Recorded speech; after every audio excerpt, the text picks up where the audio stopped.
Sejam muito bem-vindos em nome de Jesus. Nós vamos trabalhar com o tema nessa noite, bem propício para o dia, o verdadeiro sentido da Páscoa.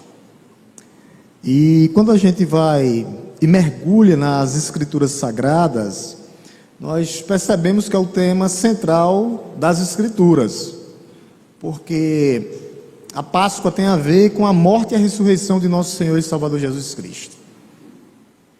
E através da morte e da ressurreição do nosso Senhor e Salvador Jesus Cristo, agora nós temos acesso ao Pai, acesso direto. E temos a garantia da salvação.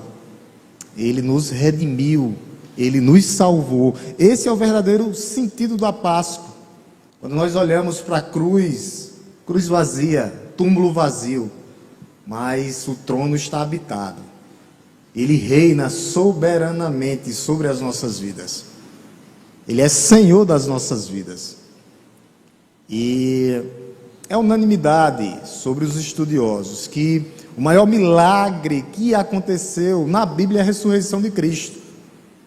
Aí você pode me perguntar, por que, pastor? Porque Ele está vivo e está no meio da sua igreja e sustenta a sua igreja. Isso tem a ver com a Páscoa, essa é a verdadeira Páscoa, o maior milagre. Ele venceu o último inimigo, que era a morte.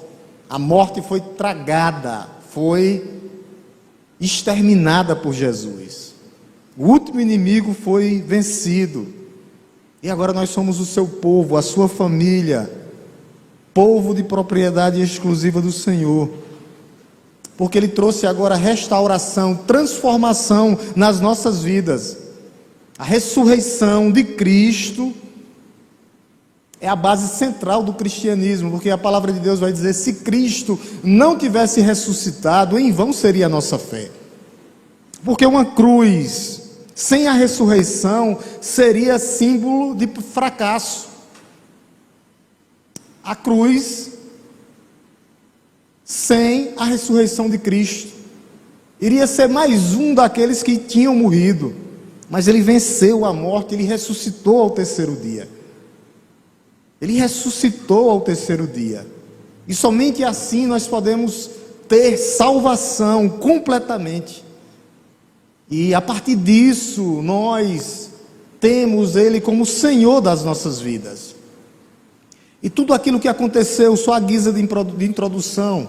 Daqui a pouco a gente vai para o texto base, para mim falar um pouco sobre isso. Que está lá em... Eu vou pedir que você volte um pouquinho, nem abrimos ainda, né? Abramos nossas Bíblias em Êxodo, quando a Páscoa foi instituída. Só para a gente entender, quando a gente chegar no texto, eu vou ler 2 versículos só, para a gente entender. A partir daquele momento, a nação de Israel tinha passado, meus amados irmãos, 400 anos no cativeiro. E o cativeiro era um cativeiro de opressão. Um cativeiro onde o feitor chicoteava de dia e de noite, quando eles saíam da vontade do feitor. E Jesus e Deus levantou Moisés para tirar aquele povo da escravidão, aonde eles eram escravos durante 400 anos. E a palavra de Deus vai dizer que Deus ouviu o temor. Aquele povo, ele gemia debaixo do chicote do feitor, a opressão que vinha do imperador. E Deus escuta, ouve o seu gemido, e Ele institui a Páscoa. Quando vocês chegarem em casa, leem o capítulo 12 completo. É a instituição da Páscoa, mas eu quero ler só 2 versículos aqui. Primeiro 7, versículo 7. Quando Deus manda cada família matar um cordeiro. Capítulo 7, Êxodo 2, 7, a palavra de Deus nos diz assim: pegarão um pouco de sangue e passarão nas 2 ombreiras e na viga superior da porta nas casas em que comeram. Então o que foi que Deus fez? Ele institui a primeira Páscoa. E o que é que Ele diz? Mate um cordeiro. E o cordeiro tinha que ser sem defeito. Por quê? Porque apontava para Cristo. O cordeiro tinha que ser imaculado, sem mácula, perfeito. E o que é que Deus diz? Olhe, você vai matar o cordeiro e você vai passar o sangue do cordeiro nos umbrais da porta. Os umbrais é justamente isso. E nas vigas nas vigas tinha que aspergir o sangue do cordeiro. E aquele sangue daquele cordeiro servia justamente para manter o povo protegido. Porque o anjo do Senhor, o próprio Senhor, ia passar, ia matar todo primogênito do Egito, inclusive os animais. Aí eu quero que você preste atenção agora no versículo 12, capítulo 12, verso 12. Olha o que aqui Deus diz: porque naquela noite passarei pela terra do Egito e matarei na terra do Egito todos os primogênitos, tanto das pessoas como dos animais, e executarei juízo sobre todos os deuses do Egito. Eu sou o Senhor. Preste bem atenção no verso 13. Ele diz: o sangue será um sinal para indicar as casas que vocês se encontram. Quando eu ver o sangue, passarei por vocês, e não haverá entre vocês praga, nem praga destruidora, quando eu ferir a terra do Egito. Então, qual é a promessa de Deus aqui? Que aquele sangue apontava para o sangue do Messias que ia ser crucificado. Mas qual a promessa para aquele povo do Egito? Eu passarei. Páscoa, passagem, esse é o significado. Eu passarei por vocês. E essa passagem tinha símbolo de proteção, era um escudo. Eu passarei por vocês, vocês serão protegidos pelo sangue de meu filho, que simboliza em cada casa, em cada viga que foi aspergido. Aquele sangue apontava para o sangue do Cordeiro de Deus que tira o pecado do mundo. Ali a Páscoa é instituída. E aquele sangue passado nos umbrais, nas vigas da casa, apontava para o sangue do Cordeiro de Deus que tira o pecado do mundo. É isso, ele veio para isso. Quando nós lemos Isaías, Isaías traz uma cena, a cena é completa em Isaías. Isaías 53, Isaías 53, a cena é completa. Eu vou pedir aqui para Diego botar Isaías 53, 4 e 5. Que a cena é completa. Qual o simbolismo da Páscoa? O que a Páscoa significa para nós? Isaías vai dizer aqui claramente qual o sentido da Páscoa. É isso aqui. Certamente ele tomou sobre si as nossas enfermidades, as nossas dores, levou sobre si, e nós o considerávamos como aflito, ferido de Deus e oprimido. Verso 5, Diego. Verso 5. Mas ele foi transpassado por causa das nossas transgressões, esmagado por causa das nossas iniquidades. O castigo que nos traz a paz estava sobre ele, e pelas suas pisaduras fomos sarados. Louvado seja o nome de Deus. Esse é o verdadeiro sentido da Páscoa. Ele é o Cordeiro Pascal. Ele é o Cordeiro de Deus que tira o pecado do mundo. Quando João Batista, aquele que era o precursor, a voz que clama no deserto, quando ele surge lá, João Batista não tinha visto ele ainda, mas ele surge e vem caminhando, e ele diz: eis o Cordeiro de Deus que tira o pecado do mundo. Ele é o Cordeiro Pascal, e o apóstolo Paulo vai mostrar que ele é o Cordeiro Pascal. E eu quero ler junto com a igreja esse texto. Coloque bem aqui, Diego, 1 Coríntios 5, 7, e a gente tem que entender que a Páscoa vai trazer isso, vai trazer transformação. Eu quero ler junto com a igreja. Vamos lá, igreja, aqui no Data Show. Joguem fora o velho fermento, para que vocês sejam nova massa, como de fato já são, sem fermento, porque também Cristo é nosso Cordeiro Pascal, foi sacrificado. Ele quer nos transformar em nova massa, nova criatura. Joguem fora o fermento, joguem fora o velho homem. O sentido da Páscoa é esse, é trazer remissão, porque ele foi sacrificado por mim e por você. Ele foi levado ao matadouro, e como ovelha muda, não disse nada, morreu por mim e por você. É esse o sentido da Páscoa. É esse o verdadeiro sentido da Páscoa. Não é o coelho, mas é o Cordeiro de Deus que tira o pecado do mundo. É o Cordeiro Pascal que foi sacrificado, que foi moído pelas nossas transgressões, que pagou completamente o preço dos nossos pecados, e pelas suas pisaduras, quando ele ia à cruz, cada pegada de sangue, quando o Cordeiro caminhava, era sinal justamente de regeneração. Ele morreu por mim, ele morreu por nós, ele morreu por você. A cruz foi por causa de você. O sentido da Páscoa é por causa de você. Por isso que uma vez por mês nós temos a nossa Páscoa, que é a nossa ceia do Senhor, onde nós trazemos à memória aquilo que Ele fez por nós. Esse é o verdadeiro sentido da Páscoa. Agora vamos para o texto base, falar desse fato.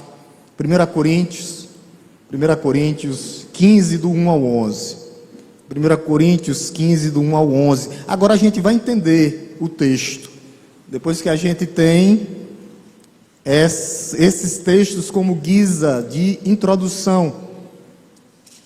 E nós vamos falar um dos maiores acontecimentos da palavra de Deus, que é justamente a ressurreição de Cristo. O caminho mais excelente é estar ligado a Cristo. Não existe outros caminhos, não. Todos os caminhos, todos os outros caminhos levam à perdição. 1 Coríntios 15, do 1 ao 11. Como de costume da igreja, eu vou ler os ímpares e gostaria que a amada igreja lesse os pares. Vamos dividir a leitura? A palavra de Deus nos diz assim: a ressurreição de Cristo, a ressurreição do Cordeiro de Deus que tira o pecado do mundo. Irmãos, venho lembrar-lhes o Senhor, o Evangelho que anunciei a vocês, o qual vocês receberam, no qual continuam firmes.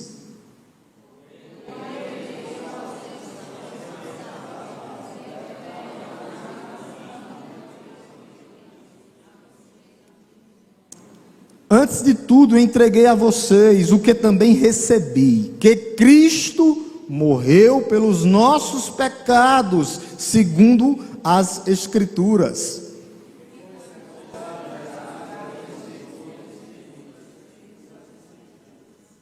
Verso 5: e apareceu para Cefas, e depois aos 12.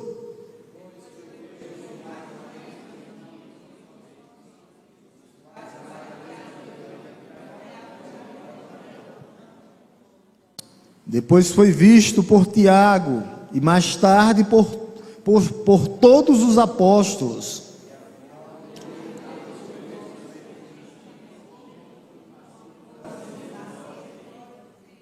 Porque eu sou o menor dos apóstolos, e nem mesmo sou digno de ser chamado apóstolo, pois persegui a igreja de Deus.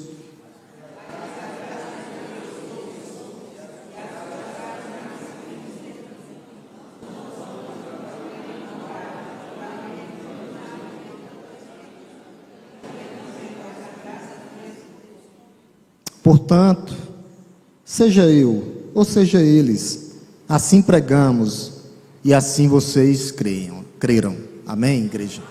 Curve sua cabeça novamente, vamos orar por iluminação e compreensão. Te louvamos, Deus Todo-Poderoso, por toda essa primeira parte, ó Deus. O Senhor já vem falando aos nossos corações, através da leitura, através da direção, através dos louvores. E que o Senhor, ó Deus, fale tremendamente nessa noite, através da Tua palavra. Que o Senhor traga iluminação, ó Deus, porque o que nós precisamos é da Tua iluminação. Ó Deus, que o Senhor possa falar tremendamente aos nossos corações, que nós possamos estar, ó Deus, aqui com os corações quebrantados, contritos diante do Senhor, para ouvir a Tua palavra, palavra do céu, palavra do alto. Que essa palavra possa aquecer o coração dos nossos irmãos. Se houver algum aflito, se houver algum, ó Deus, que está passando por alguma coisa, que o Senhor estenda a Tua mão poderosa sobre eles, através dessa palavra, através desse Evangelho que é poder de Deus, para a salvação de todo aquele que nele crê. É isso que eu te peço, Pai, te agradeço, no nome santo e poderoso de Jesus. Amém. A gente vê aqui o texto belíssimo. Essa carta aqui Paulo estava tratando dessa igreja. Havia divisões na igreja. Do capítulo 1 ao capítulo 4, Paulo só trata a igreja. Está tratando. Porque havia partidos dentro da igreja. Um dizia: eu sou de Cefas, eu sou de Paulo, eu sou de Apolo. E tinha os libertinos dentro da igreja que diziam assim: eu sou de Cristo, eu nasci assim, eu vou morrer assim. Eram os piores que tinha, era esse. Aí o que é que acontece? Paulo ele está regulando, tratando a igreja. Do verso 5 ao 6, ele trata da disciplina com os irmãos. Tinha um irmão da igreja tendo um caso com a sua madrasta. E Paulo condena aquilo ali. Condena pesadamente. Do verso 7, Paulo vai tratar de casamento, de divórcio. Vai falar sobre vida de solteiros, sobre as viúvas, que nós temos que cuidar das nossas viúvas. Do verso 8 ao verso 11, Paulo fala da liberdade cristã. Comer ou não comer carne sacrificada. Ele diz que nós não podemos escandalizar os irmãos. Se o irmão é mais forte na fé e vê que vai escandalizar o irmão, não coma. O apóstolo Paulo vai fazer isso. Quando chega no capítulo 11, ele vai falar da ceia do Senhor, que é justamente sobre a Páscoa, onde ele pede para a igreja examinar. Ele diz: examine-se o homem a si mesmo. Do capítulo 12 ao 14, ele fala sobre os dons espirituais, fazendo um parênteses no capítulo 13, que ele fala do amor. Nós pregamos isso aqui há 15 dias atrás. E ele traz aqui no capítulo 5, que é o maior capítulo da carta. O que é que acontece? Alguns irmãos não entendiam as principais doutrinas, que era o que? A ressurreição de Cristo.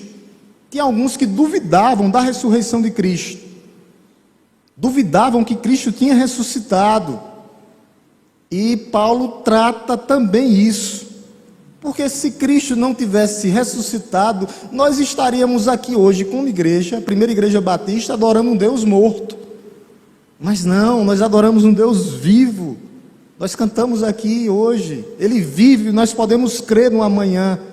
Nós podemos crer no amanhã, porque Ele vive, Ele está no meio da sua igreja. E Paulo, ele dá aqui vários exemplos que nós temos que permanecer firmes em Cristo. Ele divide praticamente em 6 sessões aqui. Ele diz, logo no começo do verso 1, olha o que ele diz: irmãos, venho lembrar-lhes o evangelho que anunciei a vocês, o qual vocês receberam. A primeira coisa que ele vem lembrar, ele diz: vocês estão lembrados do evangelho que eu preguei para vocês? Cristo vive, Ele ressuscitou dos mortos. Eu venho lembrar, eu venho trazer novamente à memória. Aquilo que vai dar esperança para vocês é que Cristo vive. E eu preguei para vocês isso aí. E ele vai dizer: e vocês creram. Ele vai dizer no verso 1, o evangelho, o qual vocês receberam. Então vocês creram nesse evangelho. Vocês receberam esse evangelho. Vocês creram nesse evangelho que Jesus vive. Vocês creram, vocês receberam com o coração de vocês. Vocês foram batizados com o Espírito Santo de Deus. Como nós fomos um dia, nós fizemos uma profissão de fé, dizendo que Cristo é o nosso único e suficiente Salvador. Essa igreja creu. E Paulo está lembrando a ela que nesse parágrafo aqui, nesse capítulo aqui, que Cristo vive, que Deus é um Deus de vivos, não de mortos. Porque tinha alguns que tinham sido batizados nas águas, mas já estavam querendo sair da igreja. Ele vai dizer no verso, ele vai dizer: o evangelho chegou até vocês. É isso que ele diz aqui. Ele diz: continue firmes, no final do verso 1. Vocês receberam, continue firmes. Vocês ainda continuam firmes. Paulo está elogiando a igreja aqui. É um elogio. Ele diz: vocês receberam o evangelho, Cristo vive, agora continue firmes. E vocês ainda continuam firmes. Esse é o ponto que ele traz aqui. O evangelho chegou, eu anunciei, vocês receberam e vocês continuam firmes. Olha a sequência que é: a gente prega, O povo aí fora recebe e vem para continuar firme. Aqui ele está falando da perseverança dos santos. Então, ele vive, ele está no nosso meio. Foi esse o evangelho que eu preguei a vocês. E o que é que nós podemos aprender com isso? É que apesar de Coríntios aqui ser uma igreja que tinha vários erros, vários problemas, Deus é misericordioso para tratar todos os nossos problemas. Igreja, nós temos que aprender a confiar e entregar as nossas vidas por completo, porque nós temos que fazer isso. A soberania de Deus não anula a responsabilidade do homem. O homem tem que deixar Deus escrever. Às vezes a nossa fé é muito pequena. Jesus disse que nossa fé só precisa ser do tamanho de um grão de mostarda, e nós duvidamos. Às vezes nós estamos alheios a todas as promessas que Deus nos dá. Nós deveríamos ser o povo mais feliz do mundo, o povo que fala sobre esse amor de Cristo, cada dia trazendo mais pessoas diferentes, mostrando o que Cristo faz. É isso que nós temos que aprender com essa carta, que apesar dos erros, Deus ele tem misericórdia. Os erros eram vitais dessa igreja, mas a nossa salvação é garantida, porque nós não somos perfeitos, mas o Deus perfeito estendeu a mão e mandou o Cordeiro de Deus que tira o pecado do mundo, para que nós pudéssemos ter vida com abundância, qualidade de vida.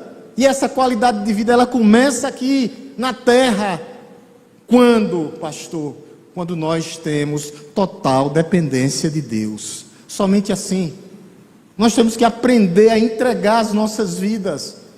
É aquela brincadeira que aquelas crianças fazem, né? De se soltar para trás e confiar. Confiar em Deus. Você tem que confiar por completo. Não duvide. As promessas dele serão cumpridas nas nossas vidas. Agora é no tempo dele. No tempo dele. Essa igreja era muito complicada. Eles tinham os seus pregadores prediletos. E isso é um perigo para a igreja brasileira hoje. Você selecionar pastor A, B ou C. Nunca foi o pregador, mas é a mensagem. Quem salva é a mensagem. Mas isso não implica que o pregador tem que se preparar. Tem que saber do texto, tem que saber o contexto. Não pode trazer experiências pessoais, mais experiências pessoais. Ninguém quer saber. O que nós queremos saber é o quê? É o que Cristo fez por nós, que Cristo salva, regenera e transforma. É isso que nós temos que saber. E cada erro que nós cometemos, como essa igreja, nós temos que aprender com os nossos erros diários. Cada erro serve de experiência. Cada erro do passado serve de experiência para nós não errarmos mais aonde nós erramos. Nós não podemos cometer o mesmo erro. Nós não podemos viver e cometer o mesmo pecado. Não, nós não podemos viver assim. Nós temos que ter uma essência, e essa essência tem que ser firmada em Cristo, viver por meio dele. Para ele é isso. Só que ele é tão misericordioso que diz que apesar dos erros dessa igreja de Coríntios aqui, a gente vê que essa igreja continuava firme. Ele diz aqui no verso 1: irmãos, venham lembrar-lhes o evangelho que anunciei a vocês, que vocês receberam e continuam firmes. A igreja não pode olhar para falhas humanas, porque Deus ele corrige o filho que ama. Existe um pastor que chama e que orienta em amor, para que eles não possam mais errar. Nós não podemos fazer julgamentos, porque também nós somos pecadores, mas o nosso julgamento pode ser feito quando nós fazemos uma avaliação com critério. Nós vamos até o irmão, nós dizemos: meu irmão, você errou aqui, mas eu vou orar pela tua vida. O que é que eu posso te ajudar para que não aconteça mais? É a melhor forma, é a maior forma de amor, é você mostrar um erro do irmão. Muitos não têm coragem disso. E a palavra de Deus vai dizer lá em Mateus 18 que a responsabilidade é da igreja e não do pastor. Se tu souber alguma coisa contra o teu irmão, ou teu irmão tiver alguma coisa contra ti, vai até ele.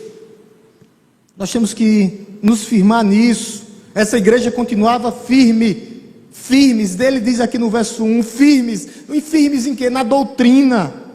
Eles não eram liberais, não. Fariseus modernos que se encantava com o canto da carochinha, ou toda coisa entrava dentro da igreja, a modernidade, não. Eles estavam firmados na doutrina, na palavra de Deus, eles continuavam firmes, olhando para a palavra de Deus. E nós, como cristãos, nós temos que estar firmes na palavra de Deus. O cristão não pode ser um ator da fé, não. Diante de Deus, em nome de Jesus, nessa noite, qualquer coisa que tenha, que você tenha, que eu tenha, que nós temos que tirar diante de Cristo, diante de Deus, que nós possamos fazer isso. Não pode existir máscaras diante do Senhor. O Senhor conhece, sonda completamente os nossos corações. Nós temos que nos deleitar nele e entregar a nossa vida por completa a Ele. A Ele, meus irmãos. Ele morreu por nós. O sangue de Jesus é poderoso para limpar qualquer pecado. Só que nós temos que lançar fora. Nós temos que lançar fora. Por isso que ele diz: continuem firmes no Senhor. Creiam no Senhor. Vocês creram, continuem firmes no Senhor. Do jeito que vocês receberam o Evangelho. Creiam, somente creiam. Em quem nós estamos firmes, meus amados irmãos? Em quem nós estamos firmes? Continue firmes em quem? Essa igreja, no começo, Paulo regula o culto, porque eles começaram, você vê no começo da carta, que no final da carta Paulo já muda a situação da igreja, mas no começo da carta Paulo é duro. Dizia, você é de Paulo, você é de Cefas, você é de Apolo. Aí Paulo vai mais longe, ele diz: quem é Paulo? Quem é Apolo? Dizendo assim, ninguém. Ele vai dizer: Paulo plantou, Apolo regou, mas quem dá o crescimento a essa igreja é Cristo. É Cristo que sustenta essa igreja aqui. É Cristo. Não foram. Eles têm méritos, todos os implantadores, mas essa igreja, ela é firmada em Cristo, no dono dela. O dono é Cristo. Não foi o último que passou, o pastor Hélio, nem é o atual. É Cristo que é o dono dessa igreja. Por isso que havia nessa igreja aqui grupos paralelos, mas Paulo, ele regula o culto, dizendo: não, o Senhor da igreja é aquele que ressuscitou por vocês, é aquele que pagou o pecado de vocês. Então a igreja deve fazer o quê, meus amados irmãos? Nós, como batistas brasileiros, nós completamos 154 anos no território brasileiro, 52 anos de igreja, nós já temos um terço disso aí. Só aqui em Araripina, nós temos que perseverar, a palavra é essa. Continuar olhando para o Senhor. A igreja deve continuar sendo o baluarte de Deus aqui na terra, uma embaixada viva de Cristo aqui na terra. Nós temos que continuar pregando a palavra de Deus, para que muitas pessoas sejam salvas, com o Evangelho, com a Bíblia na mão. Uma igreja que mergulha e que aprende muito mais e mais da palavra, tendo relacionamento com Deus, porque é um perigo hoje das heresias. Eu estava assistindo no YouTube uma pastora, que eu disse, aí manda lá heresia, eu disse, eu vou olhar. Eu abri o YouTube, quando eu abri o YouTube, a pastora estava dizendo que o filho pródigo era o diabo, que voltou para se reconciliar com o pai. Nessas palavras, depois eu não vou mandar não, porque senão vou mandar no grupo não, da igreja não. Desse jeito, o filho pródigo era o diabo, e ela profetizando, que voltou para a casa do pai e se reconciliou com o pai. Então a gente tem que estar aprofundado na palavra de Deus, para que nós possamos o quê? Não correr risco, para que as heresias não nos peguem de surpresa, que às vezes alguém diz algo e você fica com aquela dúvida na cabeça, apesar da nossa maturidade espiritual que nós temos. E é por meio desse cordeiro aqui que nós seremos salvos. Olha o que é que ele diz no verso 2. Verso 2, meus amados. Por meio dele, vocês também são salvos. Por meio dele, por meio de Cristo, por meio do Evangelho. É por meio do Evangelho da salvação. Que vocês, ele diz o quê? Vocês ouviram.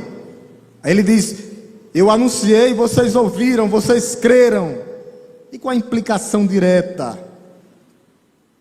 Qual a implicação direta? Por isso que os pastores, eles choram. E eu entendi que o presente que o pastor Hélio me deu, antes dele ir embora, foi uma caixa de lenço. Porque quais as implicações diretas? Nós choramos pelos nossos irmãos, alguns que saíram de dentro da igreja. Nós somos salvos de quê? Nós somos salvos da condenação eterna. Da condenação eterna. E nós sabemos para onde esse mundo está indo, para onde muitos parentes estão indo. Porque eles não conseguem enxergar. Mas nós temos que continuar sendo ministros de Cristo aqui na terra. Nós temos que ter ousadia para continuar pregando. Se houver uma oportunidade, não perca uma oportunidade. Continue pregando para seu irmão, para sua filha, para sua mãe, para sua avó. Deus, ele é poderoso para restaurar o pior dos pecadores. Então ele nos salvou da condenação, e a igreja tem que ter isso em mente, que muitas pessoas estão sendo jogadas no inferno, porque sem Cristo, para onde eles vão é para o inferno. Não adianta a gente deixar e trazer uma teologia da prosperidade, que ela é famigerada, ela adoece as pessoas. Mas Deus, ele trouxe perdão de pecados. Ele diz aqui que nós somos salvos por ele, porque por meio dele vocês também são salvos. Ele pagou completamente e agora nós somos salvos. Mas ele faz um alerta, Paulo. Paulo é mestre em alertas. Paulo, olha o que ele diz, vem aqui, ó. Se. Esse se aqui é maravilhoso. Na minha Bíblia está toda marcada. Se, mas, se. Se. Estão guardando a palavra de Deus que foi pregada? Se retiverem. Estão retendo? Receber é uma coisa, reter, guardar no coração é outra. Se retiverem a palavra de Deus, como foi pregada, como foi anunciada. Se nós cremos, nós permanecemos. Coloque isso na cabeça, igreja. Pode gravar aí o se tiver com caneta. Se retivemos, a prova que nós somos salvos é que nós permanecemos. Nós temos que reter essa palavra, reter. Se recebemos, cremos, permanecemos. Isso é para a vida. Por isso que isso é uma conexão direta. Qual a conexão direta, pastor? Pregação, salvação. Se retiverem o quê? A palavra. A igreja faz o quê? Anuncia o quê? A palavra. É a palavra que salva. É lindo o teatro fazer no meio da rua, mas não salva. O que salva é a palavra de Deus.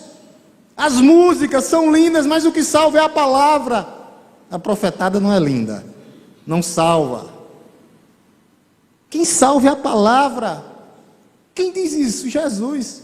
A fé vem a palavra de quem? É assim. Nada substitui a pregação da palavra. Nada substitui a pregação do evangelho. Nada. Deus continua salvando através da sua palavra pecadores. O método que ele criou, ele não muda, porque ele é imutável. Não precisa de atrações dentro da nossa igreja, não. Não precisa de substitutos, não. Nós precisamos da palavra de Deus. Sempre foi assim, desde a criação. É a palavra que nos salva. Se retiverem, eu vou repetir, se retiverem, se você reter ela, guardar no seu coração e viver, ser completamente um praticante, um participante dela. Quando Paulo fala em reter aqui, tem a ver com a perseverança dos santos, é a doutrina da perseverança dos santos. Vocês vão continuar, reter e continuar, olhando para Ele, sem desviar os olhos, olhando para Ele, para Ele. A palavra de Deus é perfeita, que vai dizer que Deus, Ele elege, Ele chama, Ele mantém, aí Ele vai dizer agora, retém. Que coisa maravilhosa, isso é maravilhoso. Chama, elege, mas Ele diz, retém, creia em mim, retém e continue em mim, para que vocês possam ter salvação. Por isso que eles não poderiam negar a ressurreição de Cristo. Quem nega a ressurreição de Cristo está abandonando o próprio Cristo, porque a palavra aqui de ordem é reter, ou o que ele diz aí, reter ou retiverem, é a mesma coisa. Nós fomos chamados por Deus, por isso que nós somos filhos de Deus agora a saber, mas nós precisamos continuar, olhando para Cristo, retendo a palavra de Deus, tendo perseverança. Essa palavra, não muda, ela é imutável, ela tem poder para salvar, regenerar. É isso que nós estamos pregando, é sobre isso.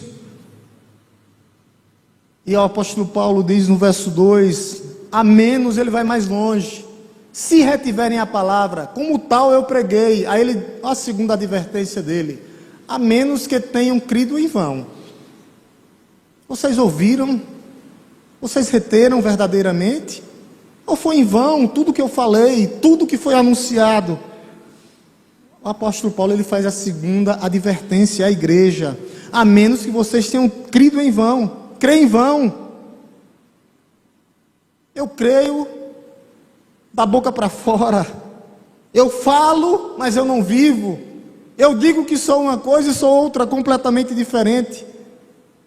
Muitos já passaram por aqui, fizeram sua profissão de fé, cantaram, louvaram, choraram, e muitos abandonaram a Cristo. E é interessante que o apóstolo Pedro vai dizer que o estado dessas pessoas é pior do que o primeiro. Diego, coloca bem aqui, por favor. 2 Pedro 2, 20 e 22.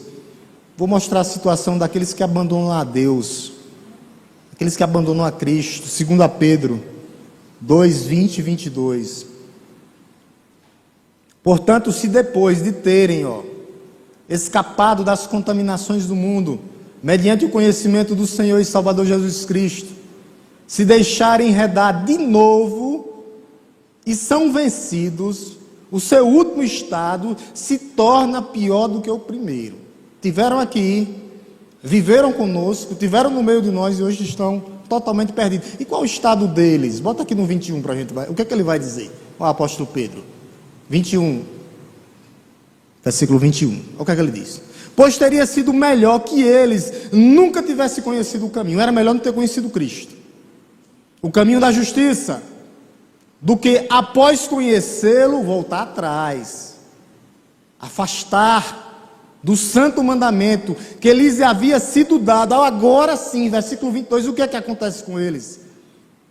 Com eles acontece o que diz certo provérbio, muito verdadeiro: o cão volta o quê? O cão volta ao seu próprio vômito, e a porca lavada volta a rolar ou se lambuzar na lama. Esse é o estado das pessoas sem Cristo, daqueles que conheceram, viveram, mas estão aí fora, ou flertando, estão a caminho de acontecer isso, a caminho disso aqui. Por isso que nós temos que ter muito cuidado, guardar os nossos jovens, proteger os nossos jovens, os nossos filhos. Como é que nós protegemos, pastor? Ensinando-os no caminho que eles devem andar. Muitos pastores estão mudando o que é isso aqui, o púlpito, trazendo o emocionalismo, aí bota uma música de fundo, aí a pessoa começa a chorar. Emocionais, não que não possa chorar, como os dois convertidos choraram hoje. Saulinho me abraçou e disse: pastor, estou muito feliz, muito feliz, muito feliz. Saulo de Deus, foi. E Tiago também, né? Mas assim, nós temos que perceber essas coisas. Os obreiros de hoje, os pastores de hoje, eles pregam um evangelho que não é o evangelho de Cristo. Não é o evangelho de Cristo. Eu já contei essa história aqui de Billy Graham, né?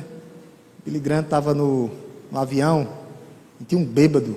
Aí disse: Billy Graham, foi o senhor que me converteu, foi o senhor que me converteu. Enchendo o saco de Billy Graham, e Billy Graham disse: deve ter sido eu mesmo, porque se fosse Jesus você não estava desse jeito aí, bêbado, enchendo. Aí Billy Graham disse isso, porque o evangelho traz transformação, mudança de mente. Mas algumas pessoas, e muitas pessoas, elas vão crer em vão, como diz o versículo 2 lá, 2 Coríntios 2, ele diz, por meio dele vocês, ele diz no verso 2, por meio dele vocês são salvos. Aí ele diz, se retiverem a palavra, como tal preguei a vocês. Aí ele diz, menos que tenham crido em vão. Muitas pessoas vão crer em vão, porque é uma falsa fé, é uma fé momentânea, passageira, que não tem raízes, que não tem uma conversão do Espírito Santo convencendo o homem. É isso, nós temos que continuar firmes, perseverar. Foi isso que ele mostra aqui. Ele explica o poder do Evangelho no verso 3 e 4, o poder da transformação. E aqui, no verso 3 e 4, aqui, quando perguntarem para vocês, eu quero que você preste muita atenção nesse momento.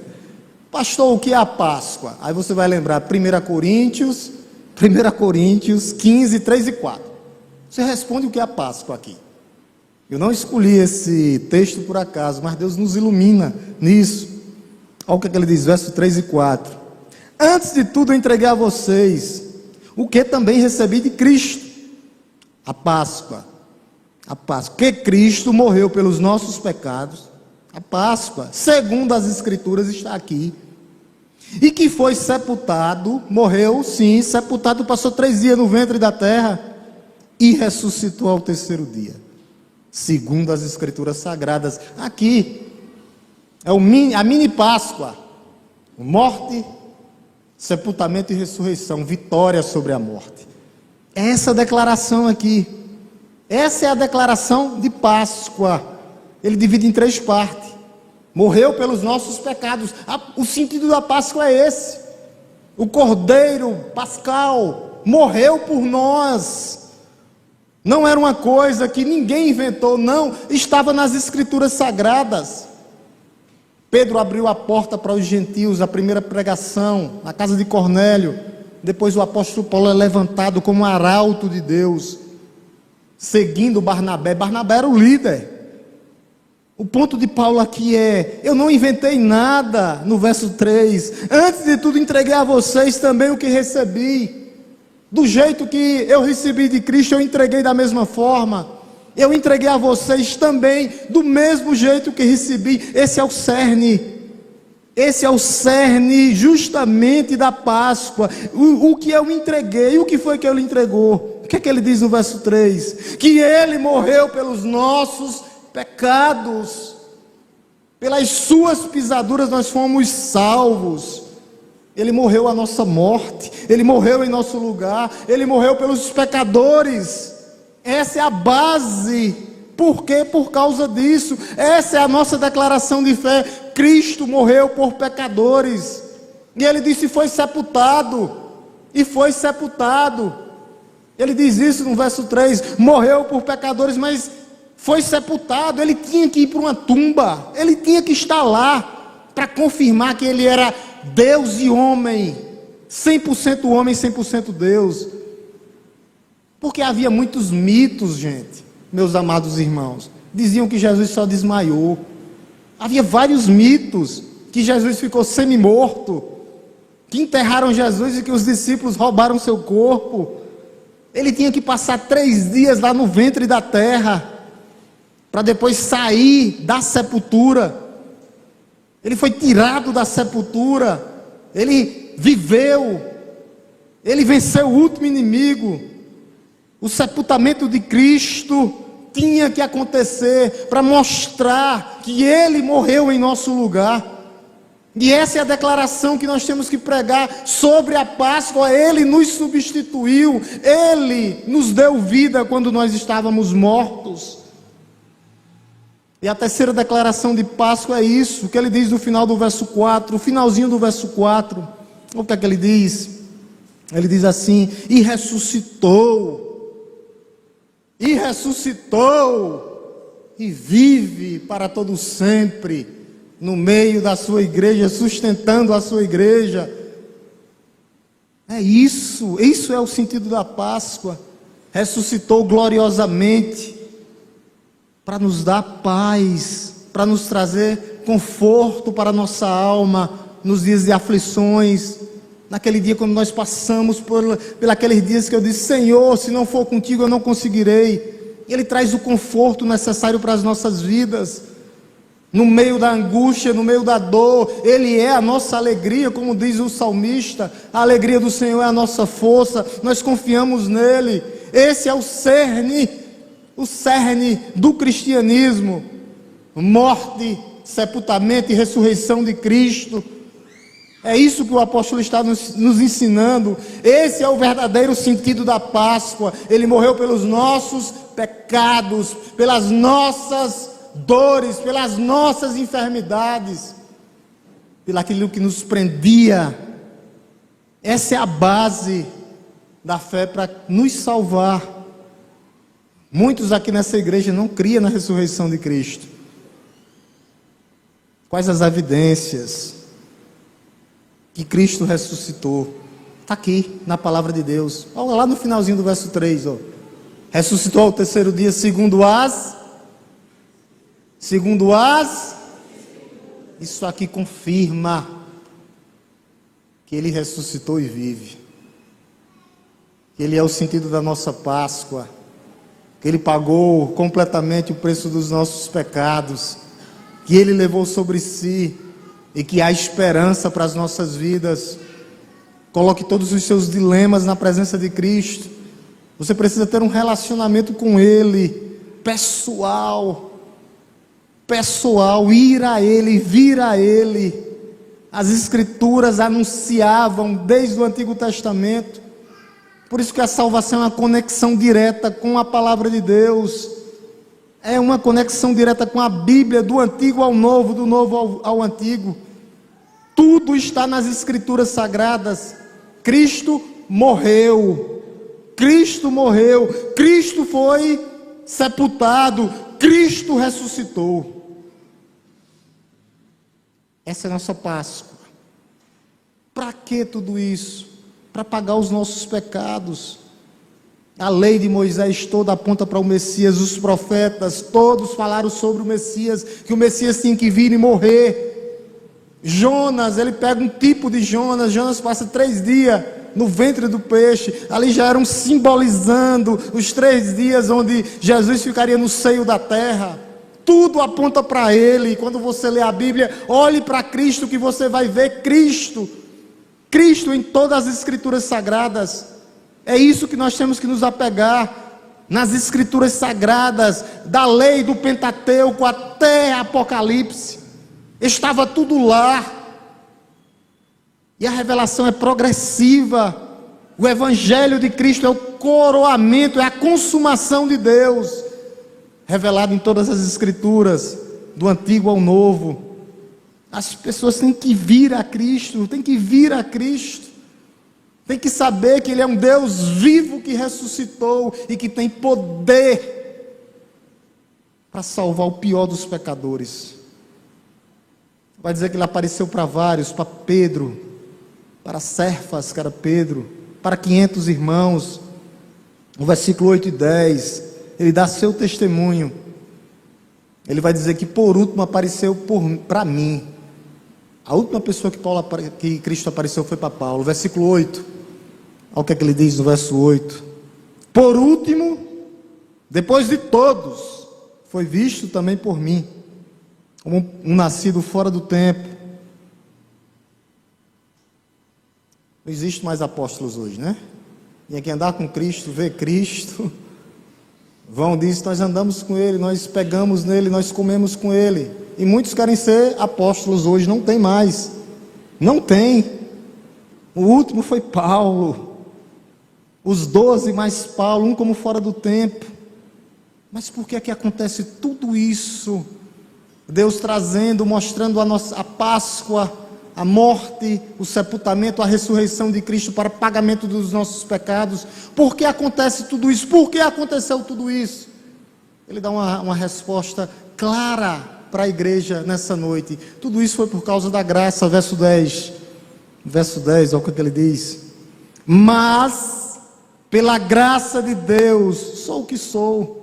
E a sua graça que me foi concedida não se tornou vão, inútil, não. Pelo contrário, trabalhei muito mais do que todos eles. Todavia, não eu, mas a graça de Deus comigo. Tudo acontece nas nossas vidas pela graça de Deus. Que a graça de Deus seja derramada abundantemente na tua vida nessa noite, meu amado irmão.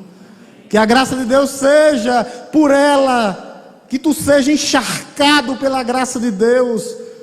Porque a palavra de Deus diz: aonde abundou o pecado, superabundou a graça. Que a graça de Deus do céu seja derramada em teu coração.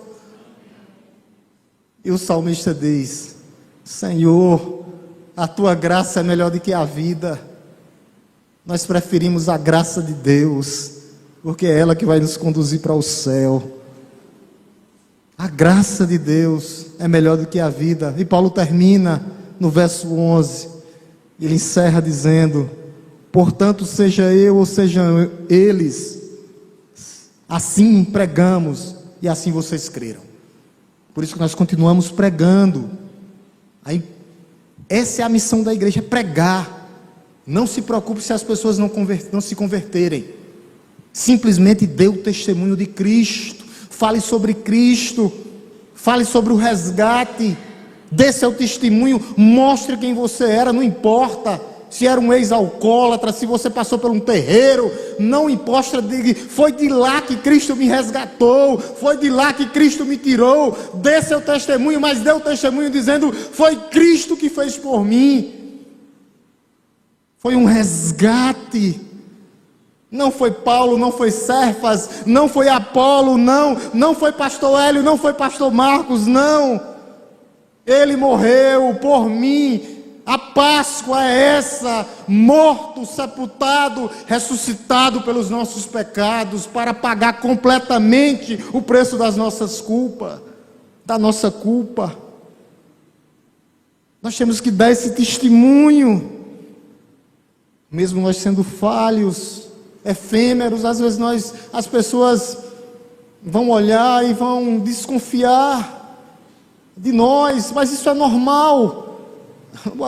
Jesus disse: eles odiaram o mundo, eles odiaram a mim, odiarão vocês também, o mundo odiarão vocês. Mas existem pessoas que estão sedentas aí fora, e onde tiver um batista. Eu gostei dessa frase que o pastor Alexandre disse para mim: pastor Marcos, em todo lugar tem batista, e nós temos que ir atrás dos batistas, porque nós somos batista.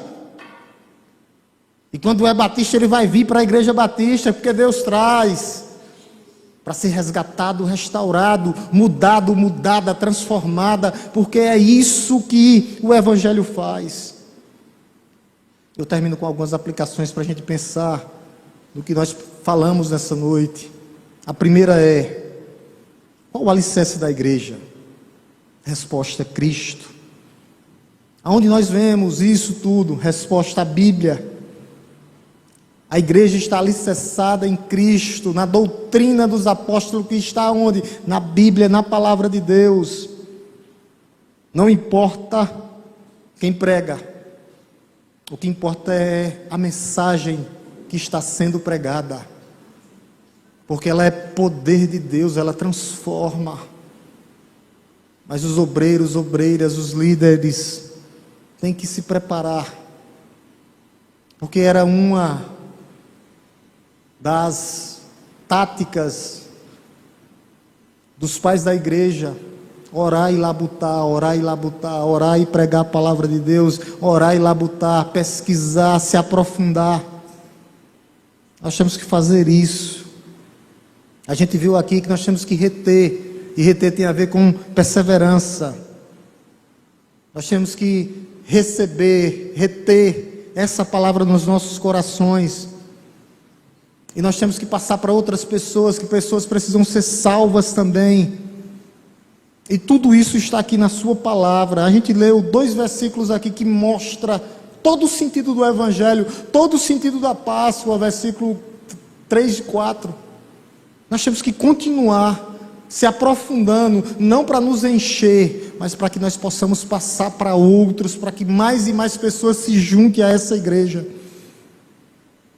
Que nós possamos diminuir e que Cristo cresça nessa igreja. Que Cristo continue sendo o Senhor dessa igreja. E que nós possamos continuar sendo conservadores. Que é isso, pastor? Não tem nada a ver com política.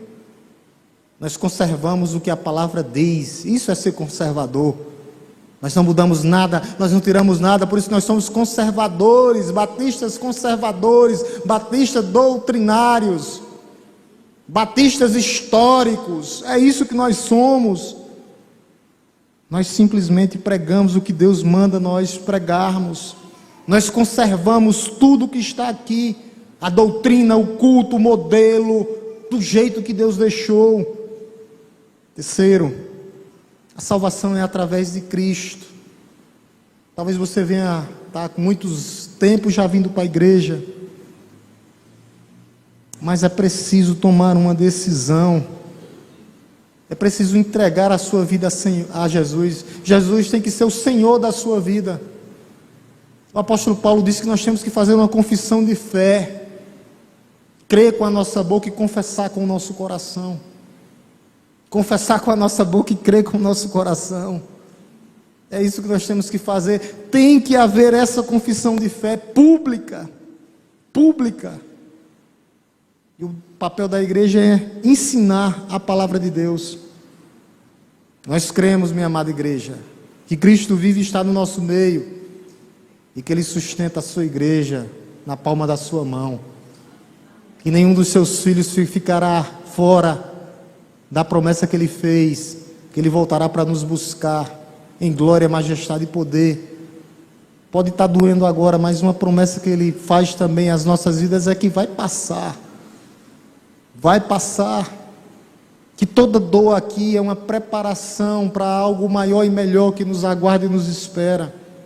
Por isso eu digo a você, nunca jamais desista, não olhe para trás, por causa de homens, por causa de parentes, por causa de aderentes, por causa de vizinhos, por causa dos críticos. Não, continue. Nós precisamos perseverar e continuar dando bom testemunho. As pessoas têm que ver Cristo em nós, a mudança que ocorreu nas nossas vidas, quem éramos e agora quem somos. Nós temos que ter isso no nosso coração.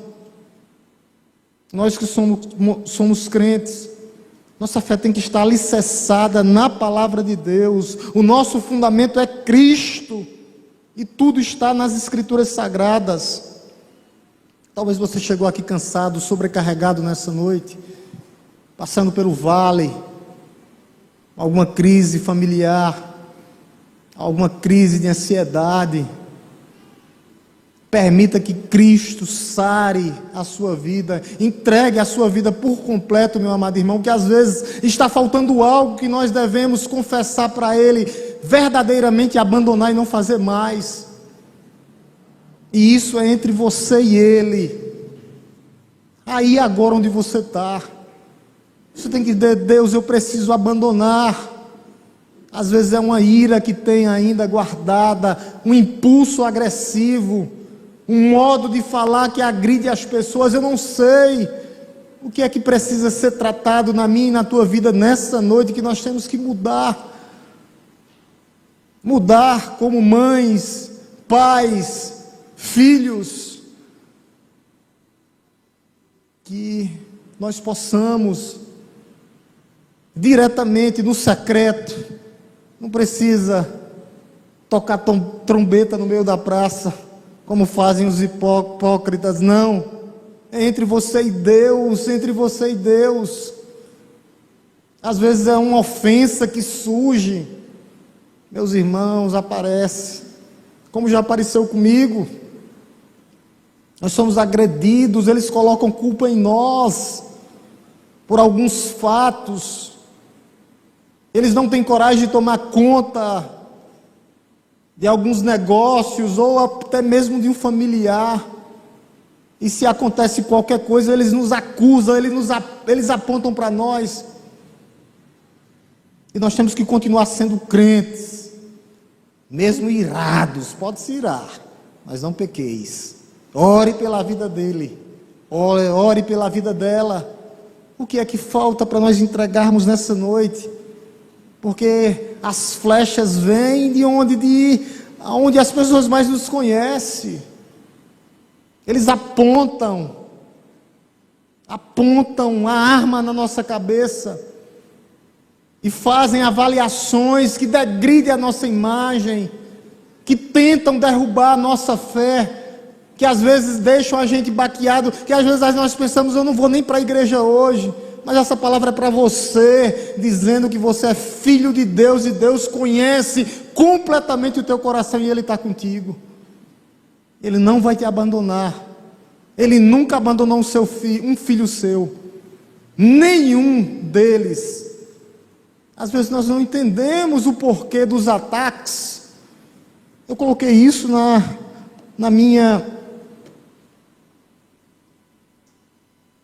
meu esqueleto aqui, no meu esboço, porque eu vivi na carne isso.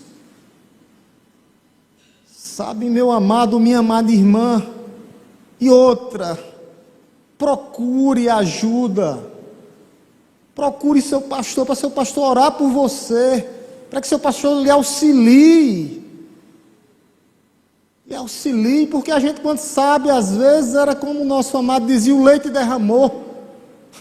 Aí nós podemos trazer uma palavra de conforto, de consolo, de encorajamento, para dizer, olhe, o mundo vai nos atacar mesmo, mas maior é o teu Deus que te sustenta e que te mantém. E eu falei na outra pregação, todos cairão. Pode ser um irmão, um tio, uma tia, um sobrinho, uma sobrinha, não importa. Aqueles que se levantam contra o povo de Deus. Então se mantenha, a sua posição é só de defesa. Não precisa ir para o ataque não. Já tem quem luta por você.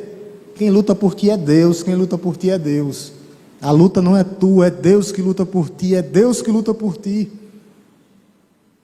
Aprende a entregar completamente tudo o que é que falta. Meu amado irmão, minha amada irmã, o que é que falta? Às vezes nós estamos com reservas, não. O acesso é direto ao Pai. Chore no teu cantinho de oração, chore no teu local, onde for, entregue a Ele a tua causa. Pode ter certeza que vai ser revertida, porque Ele é mestre em reverter. Ele é mestre em reverter. Ele é Senhor das nossas vidas. Ele é o Pai amado que cuida do Filho. Se tiver que disciplinar, Ele disciplina.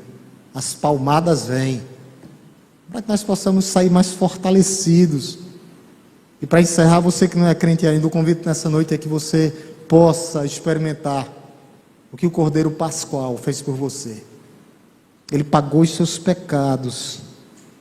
Ele conhece a tua vida, Ele conhece a tua história. Não há mais tempo a perder, meu irmão, meu visitante, não há. Tem que haver entrega, tem que haver reconhecimento de quem é Cristo na tua vida. E tu vai experimentar uma transformação completa. Porque sem Cristo nós estamos vendados. Nós não vemos, nós não sentimos. Por isso que as coisas acontecem. Ah, está do jeito que está. Não. O véu é tirado. A cegueira espiritual. O coração, ele muda. Dá um coração receptivo para você nessa noite. Não há tempo a perder. É tempo de crer. É tempo de entrega, é tempo de confiar completamente naquele que pagou os seus pecados na cruz do Calvário. Confie nele, não tire os olhos dele, entregue a tua causa a ele, que ele possa ser o teu Senhor, que ele possa ser o teu Salvador, que ele possa ser o teu Redentor, aquele que vive para todo sempre, aquele que está no meio da sua igreja, aquele que te sustenta, independente do que tu estás passando. Ele conhece a tua causa, ele conhece a tua vida. Que tu leve nesse dia de domingo, onde aconteceu o maior milagre, o único que vive e reina para todo sempre, que essa palavra possa fazer uma morada no teu coração e não esquecer. Não perca tempo. Pastor, eu estou envergonhado. Não perca tempo. Não perca tempo. Cadê Saulinho? Vou orar para o Saulinho. Vem cá, Saulo. Vem, minha bênção. Vem cá. Cadê Tiago? Está aí? Para a gente encerrar? Tá não? Subiu? Foi? Não veio não, né? Mas Saulinho vem. Vem, Saulinho, para eu orar por ti. Meu amado, minha bênção. Que você possa tomar a decisão que Saulo tomou. Ele disse: pastor, eu estou muito feliz. A irmã Verônica chorou bem pouquinho, hein, com a decisão de Saulo. Louvado seja o nome de Cristo. Vem para cá. Ele disse: pastor, eu estou muito feliz. E eu disse: eu estou muito mais. Pastor Lucas também. Foi? Cadê ele? Está aí? Chorando. Ah, foi? Foi 3 então, né? Que benção. Não estava sabendo de Lucas, não. Não veio, tá? Então, depois a gente apresenta os nossos mais novos. E que você possa fazer que nem Saulo. Saulo é um menino de Deus. Com convicção, viu? Não foi da boca para fora, não. Foi com convicção. Ele disse: eu creio em Jesus Cristo como meu Senhor e Salvador. Que você possa fazer que nem Saulo, se você ainda não é. Se você não tomou uma decisão. Tome hoje essa decisão. Entregue a sua vida ao Senhor. Confie nele. Entregue completamente sua vida a Deus. Se você tiver ouvido essa palavra de Deus, que você possa tomar essa decisão hoje. E se quiser vir até aqui, pode vir, que eu oro por você também. Saulo tomou a maior e a melhor decisão da vida dele. E Deus faz isso. Ele trabalha de modo extraordinário. Ele é Deus. Ele continua sendo Deus. Não muda. Ele continua operando milagres e maravilhas. E o maior dele é o milagre da redenção, do nascer do céu, nascer da água, nascer do Espírito Santo de Deus. Isso aconteceu com Saulo. Domingo eu apresento Lucas e Tiago. Vamos orar pela vida de Saulo, em nome de Jesus. Te louvamos, Deus Todo-Poderoso, Criador dos céus e da terra. Te bendizemos, já gratos, ó Deus, pela vida de Saulo. Ó Deus, esse menino especial de Deus, ó Deus. Que o Senhor o sustente, que o Senhor o guarde, que o Senhor o livre de todo e qualquer mal, que o Senhor seja com ele. Ó Deus, que o Senhor o mantenha, que o Senhor sustente em suas mãos, que o Senhor direcione completamente o seu andar. Ó Deus, e os teus anjos, ó Deus, acampem ao derredor dele. Que ele continue sendo esse menino de Deus, obediente à sua mãe, honrando o pai e mãe, honrando a sua mãe. Que ele continue sendo esse filho especial. Ó Deus, que o Senhor cuide da vida dele. Hoje e todos os dias nessa caminhada, ó Deus. Nós cremos no teu agir, ó Deus, e sabemos que o Senhor faz maravilhas. Grandes coisas tem feito o Senhor no meio do teu povo. Nós cremos no teu agir, ó Pai. Oramos e te agradecemos, ó Deus, no nome santo e poderoso de Jesus.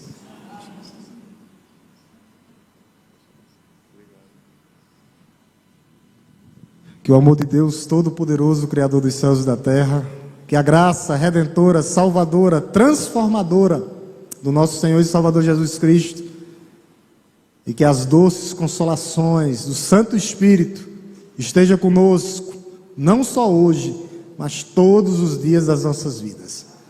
Oração silenciosa, a igreja se despede.